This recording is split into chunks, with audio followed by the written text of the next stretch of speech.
नमस्कार। कैसे हैं आप सभी? आज कंटिन्यू करते हैं अपनी इकोनॉमी की सीरीज को। आज पढ़ते हैं इंडस्ट्रीज को। ठीक है। पढ़ने से पहले थोड़ा सा सिलेबस पर चर्चा कर लेते हैं। जीएस का जो सिलेबस है अपन का, देखो सिलेबस यूपी एचईएससी का हो या फिर यूपी पीसीएस जीडीसी का फर्स्ट पेपर का हो या फिर एलटी ग्रेड वाला हो, 4 से 5 टॉपिक तो सेम मैच करते हैं। ठीक है, वो देख लेते हैं कौन कौन से। देखो ये है आपका यूपीएचएससी वाला। तो इसमें जस्ट ए सेकंड, इसमें क्या है आपको, ह्यूमन इन्वायरमेंट वाला है। इन्वायरमेंट वाला आपको यहाँ भी मिलेगा, और आपको हिस्ट्री और ज्योग्राफी और पॉलिटी और इकोनॉमी। तो ये कितने 4 सब्जेक्ट हैं। एक तो इसमें इन्वायरमेंट इसमें हो गया, ओके। इन्वायरमेंट यहाँ आपका हिस्ट्री हो गया, हिस्ट्री, और सेम आपका ज्योग्राफी, और यहाँ पॉलिटी, संविधान और इकोनॉमी। तो यहाँ पे 4 सब्जेक्ट हैं। और देखो यूपीपीसीएस वाले में भी पॉलिटी और इकोनॉमी, हिस्ट्री, उसके बाद आपका साइंस वाला, ठीक है, और ज्योग्राफी। 4 सब्जेक्ट हो गए आपके, सेम उसमें मिल रहे हैं और सेम उसमें भी मिल रहे हैं। अब देखो बात करते हैं क्या, ये सेम सिलेबस है। और करंट अफेयर 5 में मिल गया, करंट अफेयर इसमें भी है, और समसामयिक मुद्दे ये रहा। तो यूपीएचएससी में आपको ये क्या है, रिसर्च वाला अलग थोड़ा सा पढ़ना पड़ता है। और इसमें जो पीसीएस वाले में जीडीसी में क्या है कि यहाँ मैथमेटिक्स भी आएगा और रीजनिंग भी आएगी थोड़ी सी, 2 3 4 सवाल आते हैं इसके। बस इतना सा डिफरेंस है, यहाँ मैथ और रीजनिंग नहीं है किसमें, यूपीएचईएससी में। और पीसीएस वाले में ये मैथ और रीजनिंग में भी है, ओके। और एलटी ग्रेड में भी है सेम। तो एलटी ग्रेड का तो सेम है, क्योंकि ये जो पार्ट है यूपी पीसीएस प्रोफेसर का हो या फिर एलटी ग्रेड का हो, जीएस के पोर्शन के लिए सेम है, ओके। तो देखो अब मैंने क्या क्या करा दिया है भाई, पॉलिटी पॉलिटी करा दी, थ्योरी बता रहा हूँ मैं, 90% मैंने पॉलिटी करा दी। हिस्ट्री 80% हिस्ट्री करा दी मैंने, ओके। इकोनॉमी की सीरीज चल रही है, आज तीसरी क्लास होगी। 6 7 सीरीज में मैं इकोनॉमी को ख़त्म कर दूंगा आपके एग्जाम के ओरिएंटेड, ठीक है। उसके बाद मैं आपको 2 से 3 क्लासेस आपकी करंट अफेयर की मैं सारा करा दूंगा पूरे 1 साल के लिए। और बचेगा क्या आपका, ज्योग्राफी। तो देखो इसकी प्लेलिस्ट बनी है, मैं क्यों बता रहा हूँ उसको, सिलेबस मैंने मैच करा दिया भाई। पॉलिटी की स्पेशल प्लेलिस्ट बनी हुई है, हिस्ट्री की स्पेशल प्लेलिस्ट बनी हुई है, इकोनॉमी की, और जो मॉक टेस्ट है ना उसकी भी प्लेलिस्ट करी बनी हुई है। अभी डेली में अपडेट कर देता हूँ। और उसके बाद अपन के सब्जेक्ट का, भाई जो सब्जेक्ट सोशियोलॉजी है अपना, सोशियोलॉजी, उस पर प्रीलिम्स और प्लस मेंस दोनों का चल रहा है। एक दिन छोड़ के एक दिन मैं डालते रहता हूँ, ओके। ये भाई पढ़ते रहना बहुत ही जरूरी है। और यकीन माने आपकी जो जर्नी है ना प्रिपरेशन की, इतनी ज्यादा हेल्पफुल रहने वाली है कि अब 2 3 से 4 महीने आप लग के पढ़ लो, आप अपने आप को टॉप लेवल पर खड़े पाएंगे, ओके। स्टार्ट करते हैं अपना जो इकोनॉमी की जो सीरीज है अपनी। मैंने कल क्या पढ़ाया था आपको, पॉवर्टी पढ़ाई थी, उसी में अनएम्प्लॉयमेंट पढ़ा दिया था। आज बात करते हैं उद्योग का, इंडस्ट्री का। तो देखो अर्थव्यवस्था में 3 क्षेत्र होते हैं, क्वेश्चन यहीं से निकल आएगा। पहला क्वेश्चन क्या है, अर्थव्यवस्था में 3 क्षेत्र होते हैं, और कौन कौन से होते हैं। प्राथमिक क्षेत्र होता है, दूसरा द्वितीय क्षेत्र होता है, तीसरा तृतीय क्षेत्र होता है। तो प्राथमिक क्षेत्र क्या है, इसमें क्या आता है, इसमें एग्रीकल्चर आता है, कृषि आती है इसमें, एग्रीकल्चर।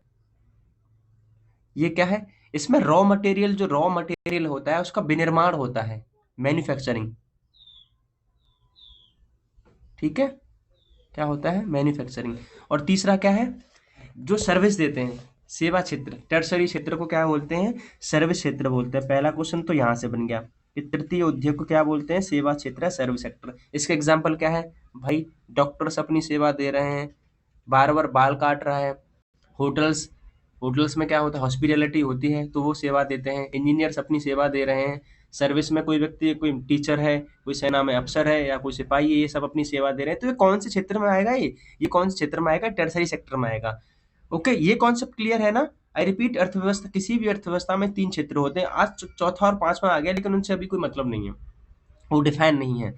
प्राइमरी क्षेत्र जो कच्चा माल होता है, जैसे एग्रीकल्चर क्या हो गया। सेकेंडरी क्षेत्र जो कच्चे माल को बनाता है, प्रोसेस करता है, वो क्या है, मैन्युफैक्चरिंग। ठीक है, ओके। और टर्सरी सेक्टर में क्या है, उसको सर्विस सेक्टर भी बोलते हैं, जहां लोगों के द्वारा ग्राहकों को सेवा दी जाती है। ठीक है, जैसे कॉल सेंटर हो गया, कॉल सेंटर में जो सेवा देते हैं, वो सारे के सारे कहाँ आएंगे, सर्विस सेक्टर में आएंगे। चलो, उसके बाद में अपन क्या है, प्रथम फर्स्ट इंडस्ट्रियल पॉलिसी कब आई, 1948 में। कब आई, 1948 में। और इसने क्या बनाया, देश का इकोनॉमी का मॉडल क्या है, मिश्रित अर्थव्यवस्था। यहाँ से दो क्वेश्चन है। पहली पॉलिसी कब आई, औद्योगिक पॉलिसी 1948 में। और इसी के अनुसार भारत की अर्थव्यवस्था का स्वरूप क्या है, मिश्रित अर्थव्यवस्था है। ना आप समाजवादी लगाएंगे, ना आप पूंजीवादी लगाएंगे, मिक्स है जिसमें समाजवादी और पूंजीवादी। मिश्रित अर्थव्यवस्था का क्या अर्थ है, जिसमें समाजवादी भी हो और पूंजीवादी भी हो। ओके, दोनों का मिक्स है। उसके बाद दूसरी औद्योगिक नीति आई, कब आई, 1956 में। अब ये भी याद रखेंगे। ठीक है, मैं दोनों नीति क्यों बताई है मैंने, क्योंकि दोनों नीतियों में ना भारत की अर्थव्यवस्था का स्वरूप निर्धारित किया गया है। और दूसरी नीति 1956 में जो आई, इसमें भाई पहली बार संयुक्त क्षेत्र, मतलब निजी और सार्वजनिक, पब्लिक और प्राइवेट पार्टनरशिप, ये क्या है, पब्लिक पब्लिक प्लस प्राइवेट, निजी व सार्वजनिक का संयुक्त क्षेत्र का विचार आया, ऑफिशियली डॉक्यूमेंट किया गया कि भाई संयुक्त क्षेत्र होगा, जिसमें दोनों मिलके, दोनों क्षेत्र मिलके अर्थव्यवस्था को आगे बढ़ाएंगे, निर्माण करेंगे चीजों का। तो दोनों नीतियों में से मेन मेन पॉइंट यही थे, निकले थे। ओके, ये समझ आया। इसके बाद कुछ इंपॉर्टेंट फैक्ट है। सबसे पहले वर्ल्ड में इंडस्ट्रियल रेवोल्यूशन कहाँ हुआ, कहाँ हुआ, इंग्लैंड में हुआ। ओके, अच्छा, अब बात करते हैं कि देखो पूछ लेगा कि कौन सी पंचवर्षीय योजना औद्योगिक नीति पर आधारित थी मोस्टली, तो कौन सी थी, द्वितीय पंचवर्षीय योजना। कौन सी थी, द्वितीय पंचवर्षीय योजना। अच्छा, और इसको किसने फ्रेम किया था, तो कौन थे, प्रोफेसर थे महालनोबिस मॉडल। कौन था, उनके आधार पर ये पॉलिसी फ्रेम करी गई, और उनके नाम पर इसका नाम रखा गया, कौन सा, महालनोबिस मॉडल। ओके, ये कलकत्ता में प्रोफेसर थे। ठीक है, ये पॉइंट याद रखेंगे। उसके बाद में तीसरा पॉइंट क्या है, भिलाई, ये कहाँ पड़ता है, छत्तीसगढ़ में पड़ता है। राउरकेला, ये कहाँ पड़ता है, उड़ीसा में पड़ता है। दुर्गापुर स्टील प्लांट की स्थापना द्वितीय पंचवर्षीय योजना में हुई। पहले तो ये बात याद रखेंगे। अब इसको स्थान भी तो याद रखना, ये लोकेशन पूछी जाती है। यही देखो जो इकोनॉमी का सेक्शन है ना, यही ज्योग्राफी का बन जाएगा। ये पता कैसे पूछेगा कि बताओ, भिलाई, राउरकेला और दुर्गापुर के आगे ना 3 प्लेसेस के नाम रख देगा, 3 भारत के राज्यों के। अब बोलेगा मैच कर दो इनको। ठीक है, तो कहाँ है भिलाई, कहाँ है, छत्तीसगढ़ में। राउरकेला कहाँ है, उड़ीसा में। दुर्गापुर कहाँ है, वेस्ट बंगाल में। उसके बाद में अब ये पूछ लेगा कि किस देश के सहयोग से बनाई गई। तो भिलाई वाला जो स्टील प्लांट है ना, वो यूएसएसआर, सोवियत संघ, आज रशिया कहते हैं, वो पहले क्या था, यूएसएसआर था, उसकी हेल्प से बनाई गई। राउरकेला में पश्चिमी जर्मनी की सहायता से, और दुर्गापुर में इंग्लैंड की सहायता से। ओके, ये पॉइंट क्लियर है। चलो नेक्स्ट क्या है, बोकारो स्टील प्लांट। अब ये किसमें, ये कौन सी उसमें आया, 5 ईयर प्लान में, ये तीसरे पंचवर्षीय योजना में आया। बोकारो स्टील प्लांट झारखंड में है। किसकी सहायता से, यूएसएसआर की सहायता से। अब देखो, दो, भिलाई स्टील प्लांट और बोकारो स्टील प्लांट, दो यूएसएसआर की सहायता से बनाए गए, और राउरकेला बनाया गया जर्मनी से, और दुर्गापुर बनाया गया इंग्लैंड की सहायता से। ठीक है, अब बन तो गए प्लांट। अब भाई इसको कोई अथॉरिटी भी तो होनी चाहिए मैनेज करने के लिए, जैसे बैंकों के ऊपर एक आरबीआई है, तो इन सब स्टील प्लांट के ऊपर भी तो कोई अथॉरिटी होनी चाहिए। तो इसके लिए क्या बनाया गया, स्टील अथॉरिटी ऑफ इंडिया, जिसको हम सेल बोलते हैं। की स्थापना कब हुई, 1974 में हुई। क्लियर है भाई यहाँ तक। ठीक है, अगर कोई दिक्कत हुआ करो तो कमेंट पिन कर दिया करो। उसके बाद में अब देखो, अब ये साइंस का, हाँ, यहाँ पे फैक्ट है। जैसे हम सुनते हैं ना, स्टेनलेस स्टील, जिसमें जंग नहीं लगती। स्टेनलेस स्टील में जंग नहीं लगती भाई। उसमें क्या क्या मिलाया जाता है, देखो, लोहा मिलाया जाता है, क्रोमियम मिलाया जाता है, निकेल मिलाया जाता है, कार्बन मिलाया जाता है। तो देखो, यहीं से मैंने ज्योग्राफी का पॉइंट क्लियर कर दिया, यहीं से मैंने साइंस का पॉइंट क्लियर कर दिया, और यहीं से आपका इकोनॉमी का सेक्शन तो चल रहा है। ओके, तो ये चीजें इंटर रिलेटेड होती हैं भाई। उसके बाद में एलपीजी नीति आई, कब आई, 1991-92 में। कौन सी पंचवर्षीय योजना में आई, 8वीं पंचवर्षीय योजना में आई। एलपीजी क्या है, एल से क्या है, लिबरलाइजेशन, लिबरलाइजेशन। पी से क्या है, प्राइवेटाइजेशन, जी से क्या है, ग्लोबलाइजेशन, ठीक है। अरे लाइसेंसिंग देखो ऐसा है, एल से क्या था, लाइसेंसिंग व्यवस्था खत्म कर दी गई थी, एक सेकंड, जो लाइसेंस थी ना, लाइसेंसिंग ये खत्म कर दी गई, लाइसेंस को खत्म करके क्या लाया गया, लिबरलाइजेशन लाया गया, ओके। परमिट सिस्टम था, परमिट बनता था, इसको खत्म करके क्या लाया गया, क्या लाया गया, प्राइवेटाइजेशन लाया गया। गवर्नमेंट वाला सिस्टम था, गवर्नमेंट हर चीज को क्या करती थी, नियंत्रित करती थी, गवर्नमेंट को खत्म कर दिया गया, और क्या इसकी जगह क्या किया गया, ग्लोबलाइजेशन लाया गया। तो ये कॉन्सेप्ट है, ये ध्यान रखना है, 1991 में आया, और कौन सी पंचवर्षीय योजना में, 8वीं पंचवर्षीय योजना में। उसके बाद में अब देखो हर चीज का एक इंडेक्स जारी होता है, जैसे मैंने आपको बताया था कि गरीबी को कौन आकलन करता है, एनएसएसओ। कौन करता है, एनएसएसओ, यही तो बताया था ना, राष्ट्रीय नेशनल सैंपल सर्वे ऑर्गेनाइजेशन। उसी तरह औद्योगों को कौन जारी करेगा, कौन जारी करेगा, औद्योगिक उत्पादन सूचकांक भी कौन जारी करता है, आईआईपी, इंडस्ट्रियल इंडेक्स, ठीक है। कौन जारी करता है, केंद्रीय सांख्यिकीय कार्यालय, सेंट्रल स्टैटिस्टिकल ऑर्गेनाइजेशन, ओके। ये चीज याद रखनी है आपको भाई। अच्छा, आधार वर्ष, बेस ईयर और पूछ लेता है भाई, एक चीज का बेस ईयर होता है, हर चीज का बेस ईयर होता है, जैसे इसका बेस ईयर क्या है, 2011-12, तो बेस ईयर आप याद रखेंगे, ठीक है।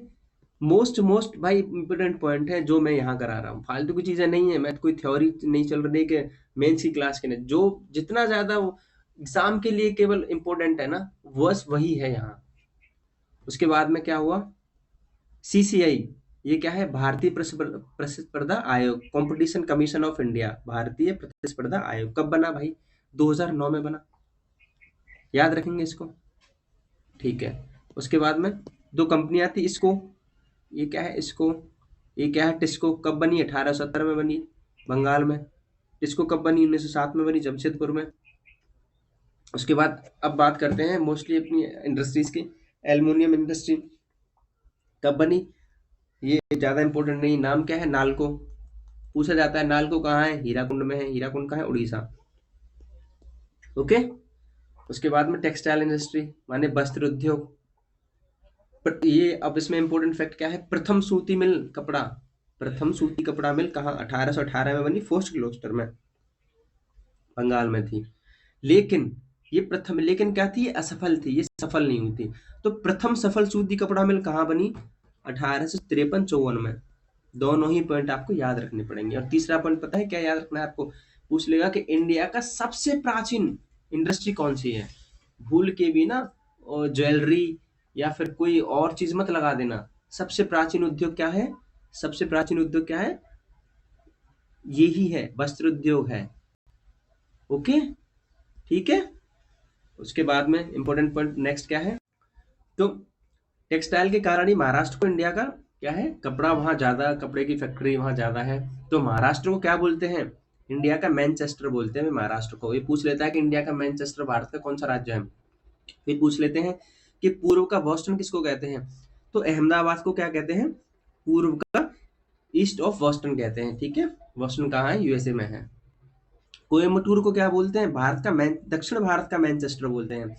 तो इंडिया का मैनचेस्टर और दक्षिण भारत का मैनचेस्टर, यहाँ दोनों में फर्क है, ओके। चलो 3 पॉइंट आपको टेक्सटाइल के नजरिए से यहाँ याद रखने हैं। उसके बाद जूट इंडस्ट्री, जूट जो होता है, देश का प्रथम जूट कारखाना कहाँ खुला, कोलकाता में खुलेगा।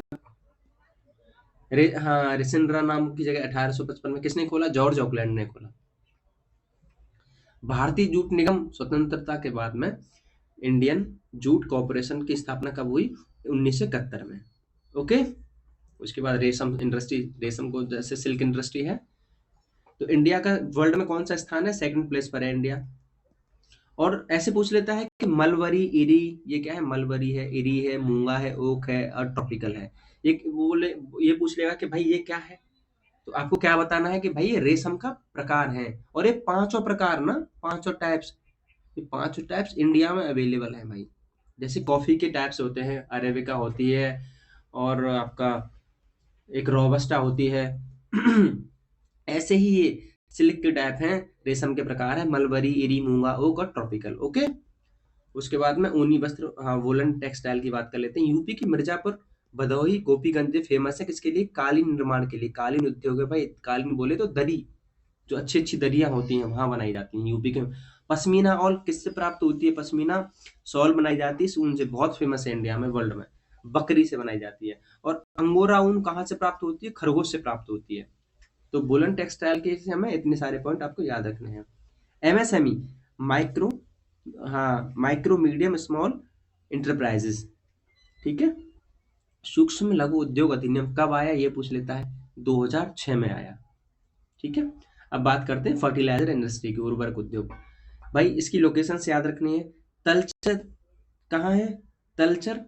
फर्टिलाइजर इंडस्ट्री पूछ लेगा, उड़ीसा में है। रामगुंडम कहाँ है? आंध्र प्रदेश में है। कोरबा कहाँ है? छत्तीसगढ़ में है। सिंदरी कहाँ है? झारखंड में है। और देश की एकमात्र लिग्नाइट आधारित इकाई कहाँ है? नैवेली में है, ये तमिलनाडु में है। लिग्नाइट क्या है? एक कोयला है, कोल है। कोल के चार प्रकार होते हैं भाई। एक तो लिग्नाइट होता है, पीट होता है, एंथ्रेसाइट होता है, ठीक है, और एक बिटुमिनस होता है। ये चार प्रकार होते हैं और उसमें से लिग्नाइट जो आधारित कोयला है कहाँ है? नेवेली में, तमिलनाडु में। ओके। फर्टिलाइजर इंडस्ट्री है जो लिग्नाइट कोयले से चलती है, कहाँ है? तमिलनाडु में। उसके बाद सीमेंट इंडस्ट्री की बात करते हैं। सीमेंट का आविष्कार आप याद रखेंगे, जैसे सीमेंट, जैसे हम कपड़े का आविष्कार याद रखते हैं चाइना में हुआ, ऐसे सीमेंट का आविष्कार कहाँ हुआ? इंग्लैंड में हुआ 1824 में। इंडिया की फर्स्ट सीमेंट फैक्ट्री कहाँ लगी? 1904 में, चेन्नई में।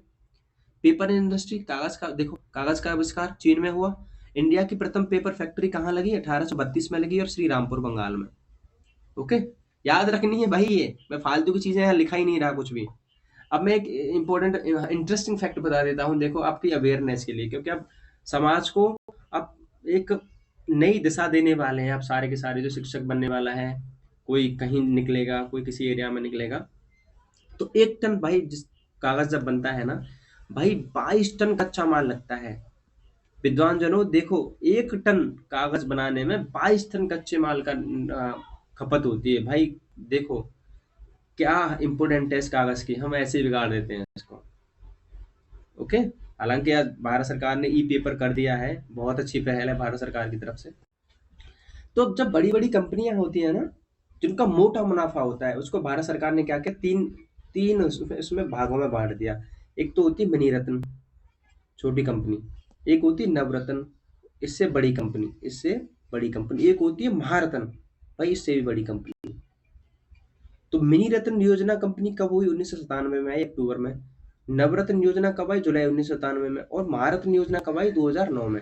अब देखो, महारत्न कोई कंपनी अगर बनती है तो उसके लिए भारत सरकार ने भाई 3 से 4 पैमाने निर्धारित किए कि भाई आप अगर इतना कमाओगे, इतना लाभ दोगे, इतनी आपकी संपत्ति होगी, तो आपको क्या, किस में गिना जाएगा? महारत्न में गिना जाएगा। तो देखो, एक कंपनी 3 सालों में या तो 25,000 करोड़ का औसत कारोबार करती है, या 3 साल में 15,000 करोड़ का प्योर उसकी एसेट्स हैं, संपत्ति है, या फिर अगर मतलब एक शर्त होनी चाहिए तीनों में से, या क्या है, 3 साल में 5,000 करोड़ का प्योर प्रॉफिट दे भारत सरकार को, तो वो क्या होगी? वो कंपनी क्या होगी? वो महारत्न कंपनी होगी। और इस पे आपको क्या काम करना है, जब एग्जाम टाइम हो तो आपको करंट में वहां पे देखना पड़ेगा कितनी तो महारत्न कंपनी है, कितनी नवरत्न कंपनी है, और कितनी मिनी रत्न कंपनी है, और कौन सी लेटेस्ट जो कंपनी है वो महारत्न में ऐड हुई है। बस आपको इतना करना है।